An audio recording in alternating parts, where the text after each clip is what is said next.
Ruas TV, rutin walaupun sedikit. Bismillahirrahmanirrahim. Assalamualaikum warahmatullahi wabarakatuh. Alhamdulillahi rabbil alamin. Bihi nasta'inu ala umuri dunya waddin. Wassalatu wassalamu ala imamil muttaqin wa qudwatin nasi ajma'in. Sallallahu alaihi wa ala alihi wa sahbihi wa sallama ila yaumiddin. Wa ba'd. Pemirsa Ruas TV yang sama berbahagia, bil khusus para keluarga muslim yang selalu mendambakan dan mencita-citakan keluarga yang sakinah, mawaddah warahmah. Alhamdulillah, pertemuan kita pada sesi ini akan melanjutkan pembahasan tentang bagaimana membangun sebuah keluarga yang memiliki kesejiwaan.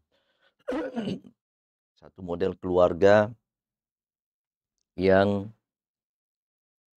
apabila tercipta dan terwujud kesejiwaan di dalam berumah tangga, maka inilah pilar kedua terpenting dari sebuah keluarga yang sakinah, mawaddah, warahmah. Kita telah mengkaji 5 langkah untuk mewujudkan kesejiwaan keluarga atau kesejiwaan pasangan suami istri. 5 langkah itu yang pertama adalah membangun saling pengertian di antara pasangan suami istri. Kemudian langkah yang kedua adalah saling membuka diri di antara pasangan suami istri. Yang ketiga adalah berdamai dengan dinamika dalam berumah tangga. Yang keempat adalah ibda' binafsik, memulai dari diri sendiri. 3 langkah yang disebutkan tadi itu, jangan kita menunggu dari pasangan kita, tapi kita memulai dari diri kita sendiri. Kemudian yang kelima, pada pertemuan yang lalu kita telah membahas tentang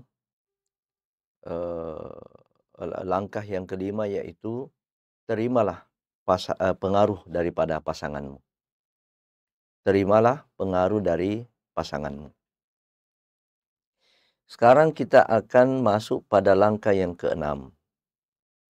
Merelakan diri untuk berubah. Ini adalah merupakan langkah penyempurna dari langkah sebelumnya. Langkah sebelumnya meniscayakan untuk menerima pengaruh dari pasangan kita. Nah, untuk melengkapi langkah ini, maka kita harus merelakan diri untuk berubah. Sebab konsekuensi daripada pengaruh pasangan adalah kesiapan kita untuk berubah. Mari kita lihat kenapa kita harus berubah. Kenapa kita harus merelakan diri untuk berubah.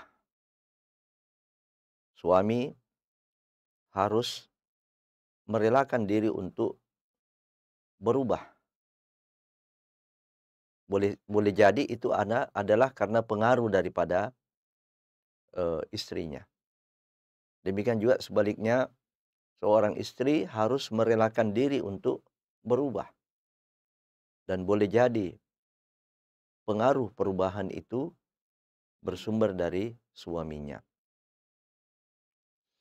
Kenapa harus demikian? Tentu kita kembali kepada logika daripada sebuah keluarga yang sejiwa, keluarga yang sudah tercipta chemistry. Nah, kesejiwaan, chemistry di dalam berumah tangga ini, pastilah di dalamnya harus ada saling mempengaruhi atau mau dipengaruhi. Dan kesiapan untuk berubah. Nah, ini kita lihat bahwa pernikahan sesungguhnya merupakan perubahan. Pernikahan sesungguhnya adalah merupakan satu momentum perubahan di dalam fase kehidupan kita, yaitu berubah dari status jomblo kepada status apakah suami atau sebagai istri. Apa ciri utama daripada status jomblo itu? Ya, hidup kita bebas, tidak terikat. Itu kalau kita masih berada pada fase jomblo.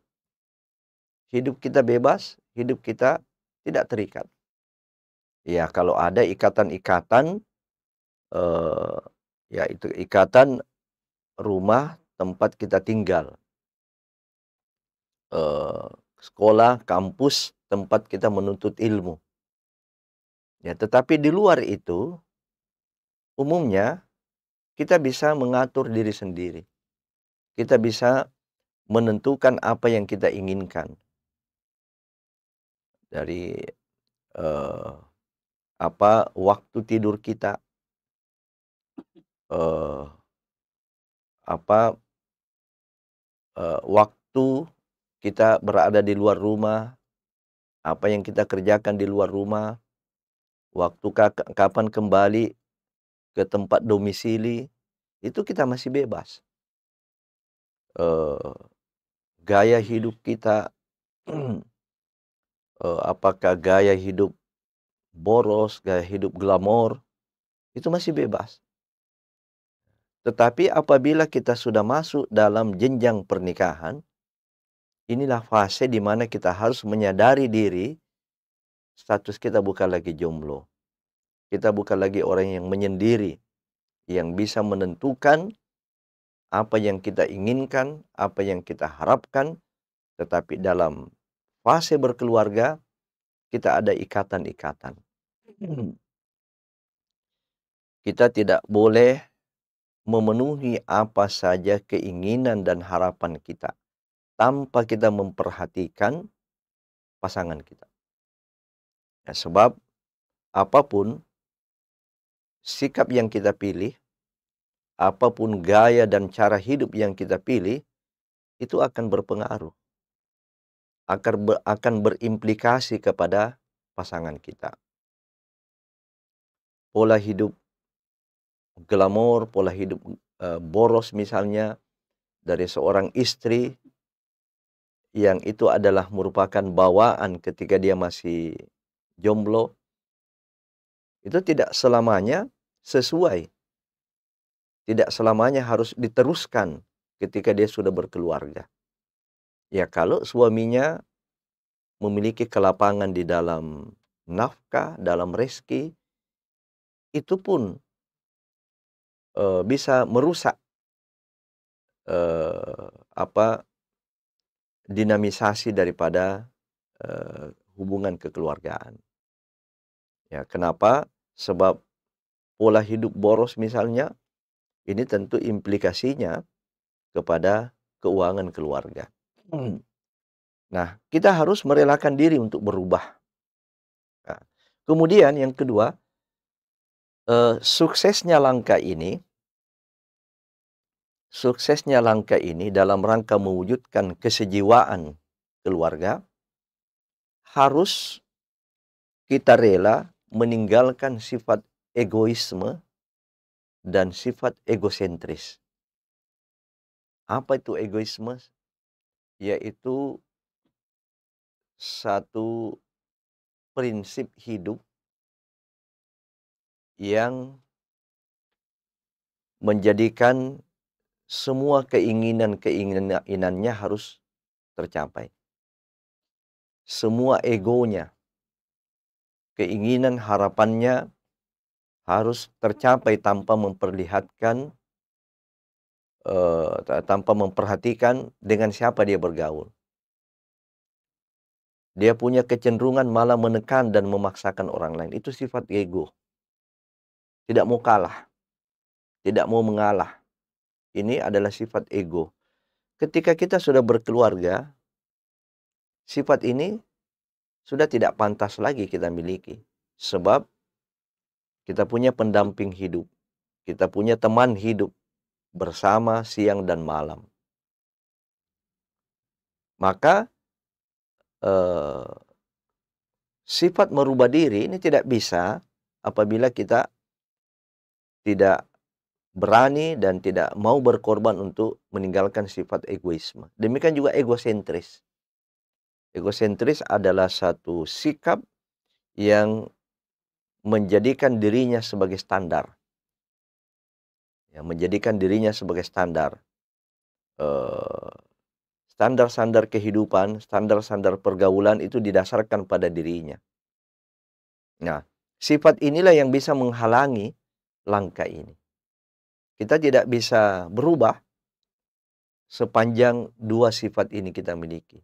Kita egoisme, dan kita memiliki sifat egosentris. Menjadikan semuanya itu standarnya pada diri kita. Standar kesederhanaan misalnya. Kita tidak mau mengakomodir standar kesederhanaan yang dibangun oleh pasangan kita. Apalagi standar kebersihan. Ada orang yang sangat bersih sekali. Nah, ketika standarnya ini dia jadikan sebagai standar sentris di dalam standar dirinya, maka ini juga bisa mengganggu kenyamanan pasangan. Ya, karena kebersihan, kerapian itu sifatnya relatif. Ya, tergantung siapa yang yang menerapkan kebersihan itu. Ada standar kebersihan yang sangat detail, semua sampai tidak ada. Ya, katakanlah seperti orang Jepang. Tidak ada sedikit pun kotoran. Nah, namun ada juga yang standarnya tidak sampai di situ.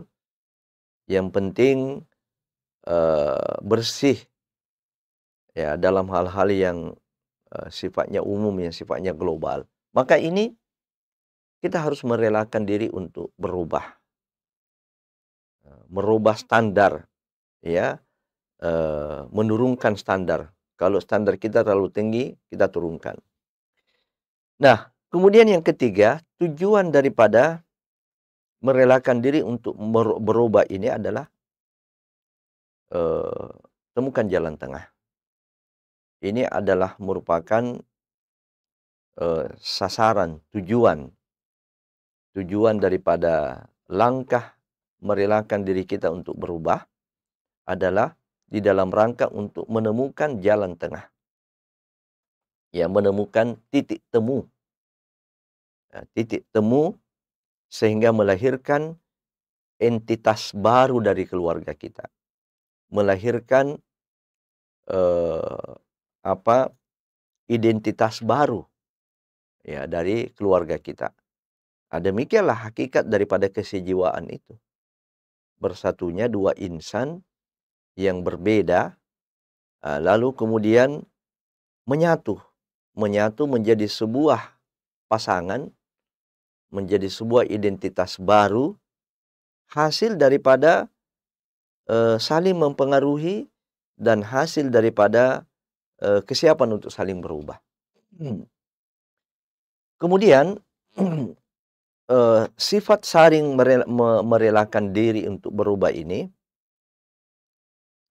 pada hakikatnya akan sukses, akan berhasil ketika kita rela meninggalkan kebiasaan-kebiasaan negatif maupun kebiasaan yang mengganggu kenyamanan pasangan. Nah, inilah sebenarnya juga inti dan hakikat daripada perubahan. Kita mau berubah terhadap kebiasaan-kebiasaan kita yang negatif ketika masih jomblo. Kita punya kebiasaan yang negatif. Maka kebiasaan kita apabila mengganggu yang lain, apabila mengganggu pasangan kita, ini kita harus evaluasi. Apalagi memang kebiasaan itu sudah eh, cenderung kepada dosa, ya cenderung kepada maksiat.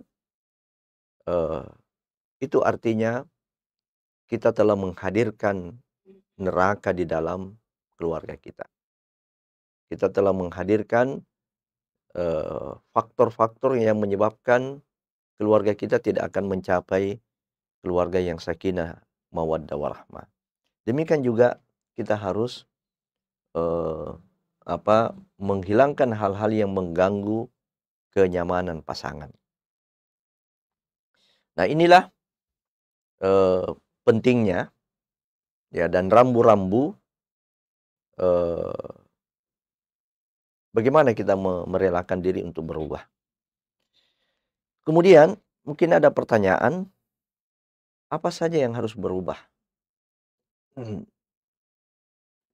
Apa saja yang harus berubah?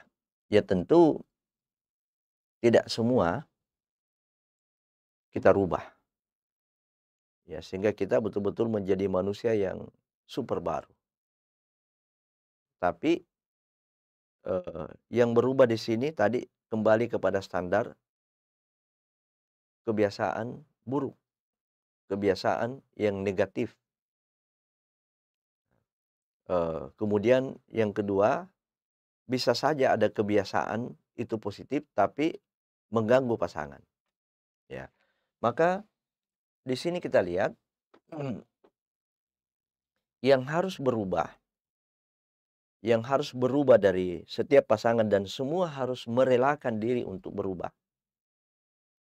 yaitu kebebasan dan keterikatan. Jadi eh, kita tidak berada lagi pada fase kehidupan yang serba bebas. Kebebasan kita dibatasi. Ya, ekspresi kita, cita-cita kita, harapan kita, gaya hidup kita itu sudah tidak bebas. Sebab kapan kita bebas, ini bisa mengganggu kita punya pasangan. Sebebasnya saja kita pulang rumah di tengah malam. Karena mungkin itu kebiasaan kita di waktu masih jomblo. Kita pelesiran di luar rumah pada malam hari, kita mau pulang jam 12 malam, kita mau pulang jam 2 malam, ya. Itu tidak masalah mungkin ketika kita masih jomblo. Ya, tetapi apabila kita sudah berkeluarga, ini sudah tidak cocok lagi.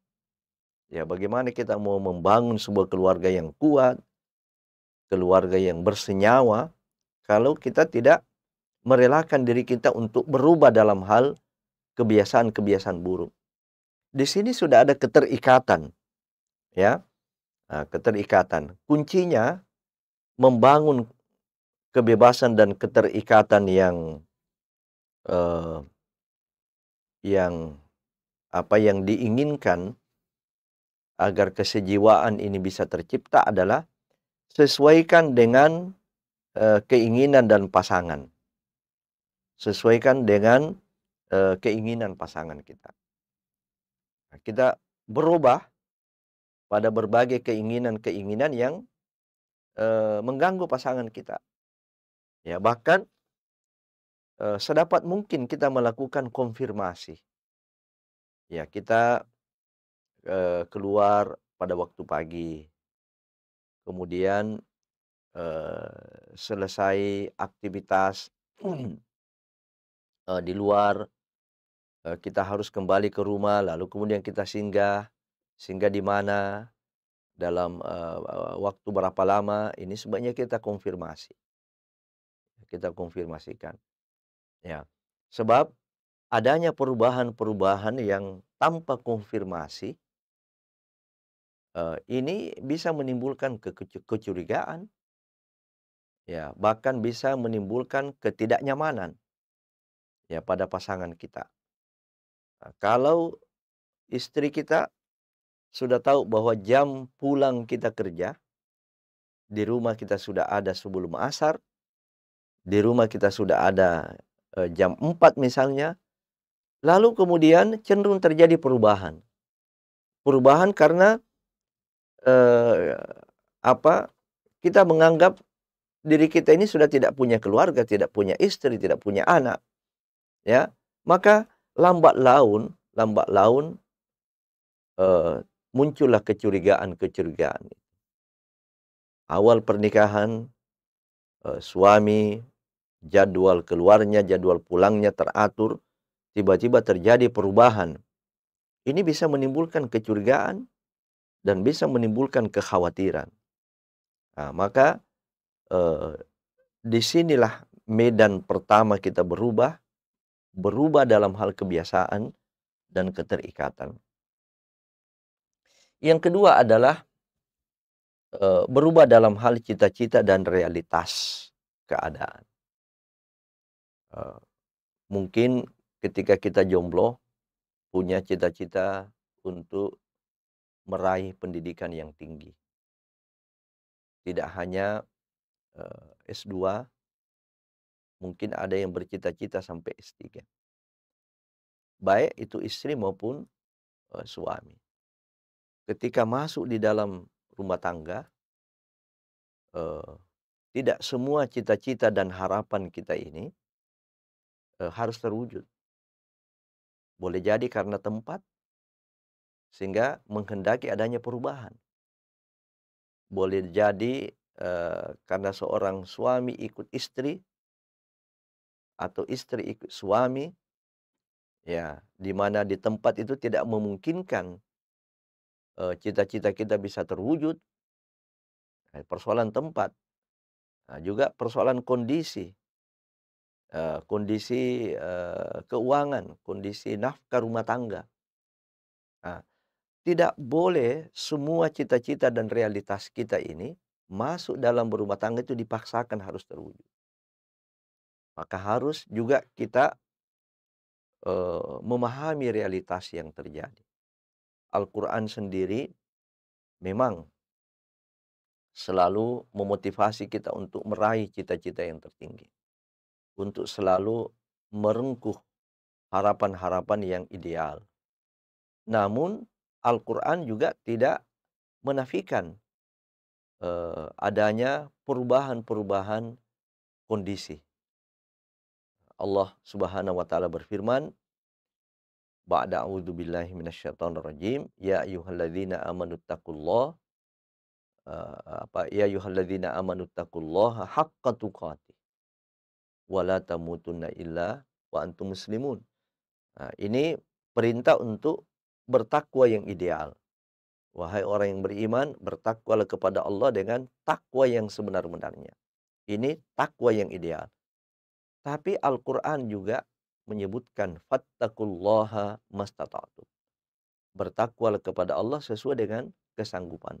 Kita berupaya bercita-cita yang ideal, memiliki harapan-harapan yang setinggi-tingginya, tetapi jangan sampai kita mengabaikan kondisi realitas yang terjadi.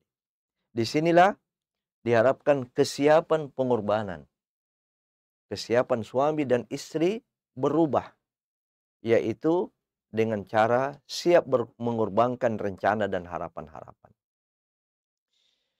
Yang ketiga adalah berubah kebiasaan dan gaya hidup.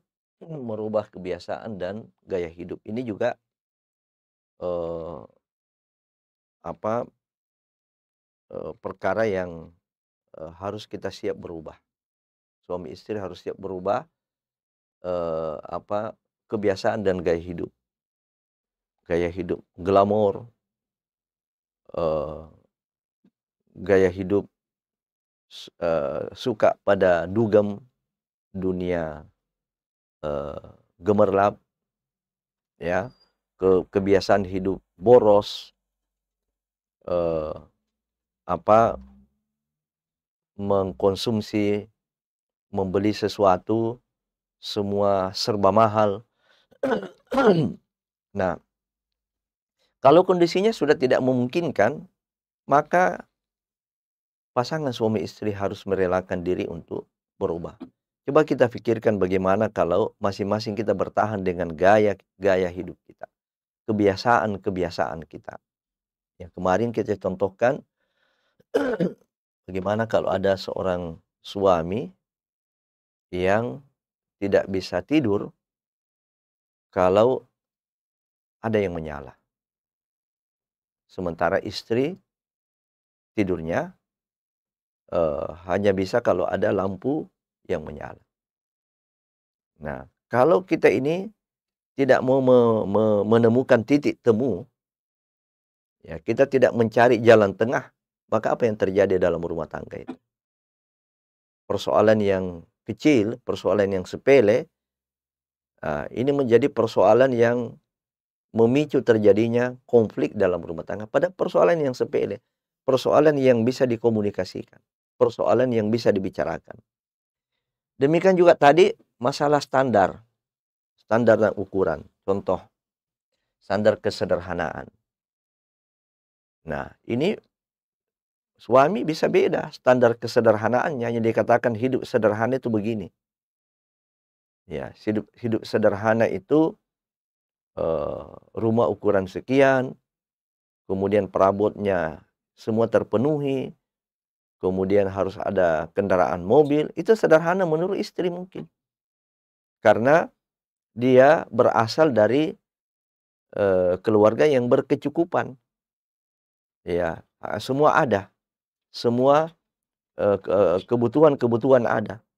Beda misalnya kalau Allah mentakdirkan dia nikah dengan seorang suami yang dikatakan sederhana, itu tidak seperti itu. Disinilah harus ada kesiapan untuk berubah. Disinilah harus ada kesiapan, kerelaan untuk berubah. Demikian juga standar-standar, ya, ukuran-ukuran kemewahan, kebersihan, ya, kerapian, kedisiplinan. Maka yang terpenting di sini adalah bagaimana kita membuat kesepakatan-kesepakatan. Ya, ada yang memiliki standar yang tinggi, coba dia turun. Ada yang memiliki standar yang rendah, coba dia naik sedikit. Jadi kalau yang atas dan bawah ini semuanya mau bertahan, selalu mau naik ke atas, yang di bawah selalu mau turun ke bawah. Ya, maka di sini terjadi jarak, ya, jarak yang jauh. Tapi kalau kita menginginkan kesejiwaan, keharmonisan, maka yang di atas ini harus turun ke bawah sedikit. Yang di bawah ini harus naik ke atas ketemu. Nah, ini. Kemudian pergaulan dan sosial. Kita harus berubah, siap berubah dalam pergaulan dan sosial. Mungkin ada pasangan sebelum dia menikah, dia pergaulannya bebas, pergaulannya terbuka. Tetapi ketika dia menikah, tidak semua pergaulan bebas itu bisa memberikan keamanan dan kenyamanan kepada keluarga kita. Nah, maka kita harus rela, bukan mungkin memutuskan pergaulan kita yang begitu bebas, yang begitu terbuka, tapi kita harus menyesuaikan kebebasan yang mana, keterbukaan yang mana, pergaulan itu yang diinginkan oleh pasangan kita. Ya, coba kita bayangkan bagaimana kalau ada seorang istri yang menjalin reuni dengan semua teman-temannya mulai dari SD, ya, SMP, SMA, S1, S2 lagi, ya, tiap hari ada acara reuniannya. Bagaimana seorang suami? Ya. ini kita harus rela untuk berubah. Kita berkeluarga itu maknanya adalah bagaimana kita melebur. Kita berkeluarga maknanya adalah bagaimana kita menyatu. Nah, untuk menyatu ini diperlukan kesiapan untuk berkorban. Ya, pengorbanan inilah yang merupakan eee, dasar utama, pijakan utama untuk kita berubah pada hal-hal yang tidak positif, termasuk adat dan kebiasaan. Eee, kita ini mungkin dipersatukan dari kalangan eee, suami yang berbeda bahasanya, intonasinya, ya, berbeda adat istiadatnya. Nah, maka kalau kita tidak memiliki kesiapan untuk merubah dan menyesuaikan diri, akan seperti itu. Ya, intonasi yang pembicaraan yang tinggi, ya itu ada saja suku-suku tertentu, ada bahasa-bahasa tertentu yang memang intonasinya tinggi. Ada juga intonasinya yang lemah lembut.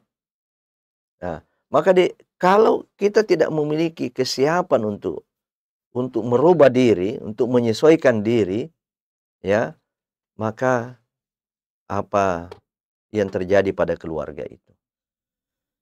Karena itu solusi daripada semua itu adalah saling mendekat, ya. Saling mendekat untuk berada pada satu titik temu. Nah, ini kita lihat di sini. Ya, jadi eh, apa suami gimana mendekati satu titik, katakanlah kita perumpamakan di sini ada titik.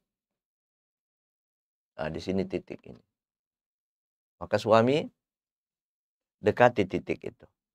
Kemudian istri juga mendekat pada titik itu. Ya, bukan justru sebaliknya saling jauh, ya. Nah, di sini titiknya kemudian suami menjauh ke sana. Demikian juga istri seperti itu. Ya, tapi yang benar adalah yang pertama ini, saling mendekat. Nah, di sini sekali lagi saya tekankan butuh pengorbanan.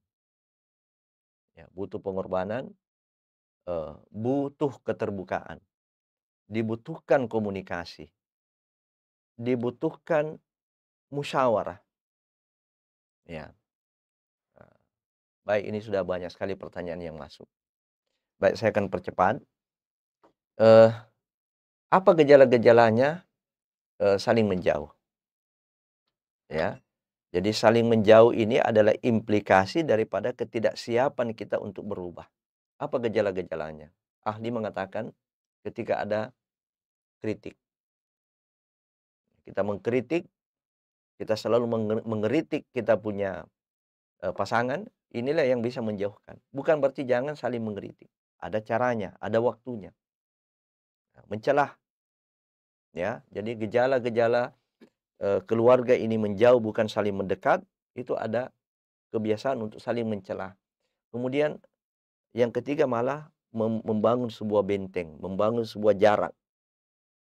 Ya, nah, inilah yang melahirkan ketertutupan, tertutup, tidak mau berubah, tidak mau berkomunikasi. Itu gejala-gejala saling menjauh. Dan yang keempat adalah saling menyalahkan. Jadi ketika ada salah satu dari empat gejala ini, itulah gejala-gejala seperti tadi. Bukan gejala mendekat, tapi gejala saling menjauh. Nah, karena itu ini harus kita hati-hati di sini. Baik, bagian terakhir untuk kita perhatikan ada 4 hal. Pertama, ya agar kehidupan berumah tangga tidak mudah diwarnai dengan kekecewaan. Ada 4 hal yang perlu kita perhatikan. Yang pertama adalah mengukur tingkat harapan kita. Di sini kita harus realistik, ya, realistik dan jauhi over ekspektasi. Harapan kita yang terlalu besar, kemudian kita tidak melihat realitas. Nah, ini yang bisa melahirkan kekecewaan. Nah, karena itu ukurlah tingkat harapan kita, ukurlah ekspektasi setiap kita ini. Kemudian yang kedua adalah untuk menghindari kekecewaan ini, selalu sediakan ruang kompromi. Ya, kompromi, kompromi ya kembali lagi pada kesiapan berkorban, harus terbuka, ya, harus ada dialog, harus ada musyawarah. Ya, jangan kita ini menjadi orang yang egois, yang selalu mau menang sendiri. Ya, kemudian yang ketiga adalah bantu pasangan untuk menjadi lebih baik. Jadi bukan kita eh, membiarkan ya dalam kesulitan. Jadi ada orang tertentu memang sulit berubah. Tapi seorang pasangan tidak boleh dia membiarkan sendiri, dia harus berupaya untuk membantu. Berikan buka suasananya, kondisikan ya, berikan suasana yang nyaman untuk dia berubah ya, dan kalau perlu disiapkan fasilitas-fasilitas yang memungkinkan untuk dia berubah. Nikmati kebahagiaan bersama pasangan. Apa artinya menikmati kebahagiaan bersama pasangan?